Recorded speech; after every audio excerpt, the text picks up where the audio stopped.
നബി സല്ലല്ലാഹു അലൈഹി വസല്ലമ തങ്ങൾ പറയുന്നു, അല്ലാഹു സുബ്ഹാനഹു വ തആല ജിബ്രീൽ അലൈഹിസ്സലാമിനോട് ചോദിക്കുമത്രേ, അലാ തസ്മഉ ദഅവത അബ്ദി, എന്റെ ദാസന്റെ പ്രാർത്ഥന നിങ്ങൾ കേൾക്കുന്നില്ലേ? ജിബ്രീൽ അലൈഹിസ്സലാം പറയും, ഉണ്ട് അല്ലാഹുവേ. അല്ലാഹു പറയുന്നു, ഫഖ്ലി ഹാജതഹു, അവന്റെ ആവശ്യം നിറവേറ്റി കൊടുക്കണം. പക്ഷേ ഫലാ തസ്തഅജിൽ, ധൃതി കാണിക്കരുത്. എന്തേ കാരണം?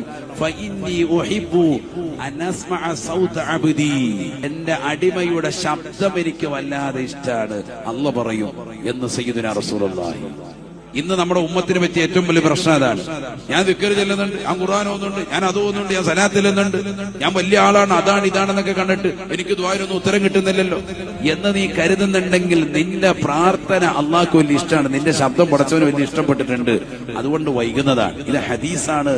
മഹാനാകുന്ന ഇബ്നുൽ ഹാജിബ് റളിയല്ലാഹു അൻഹു ഇഖാഉൽ ഹിമ്മിൽ പറയുന്നു, അൽ ഹിക്കമിന്റേതാകുന്ന ശറഹാണത്. അള്ളാഹു തൗഫീഖ് നസീബാക്കുമാറാവട്ടെ. പ്രിയമുള്ളവരെ, മനസ്സിലാക്കി. അതുകൊണ്ട് അള്ളാഹു നമ്മളെ ഇഷ്ടപ്പെടുന്നുണ്ട് എന്നതിന് തെളിവാണത്.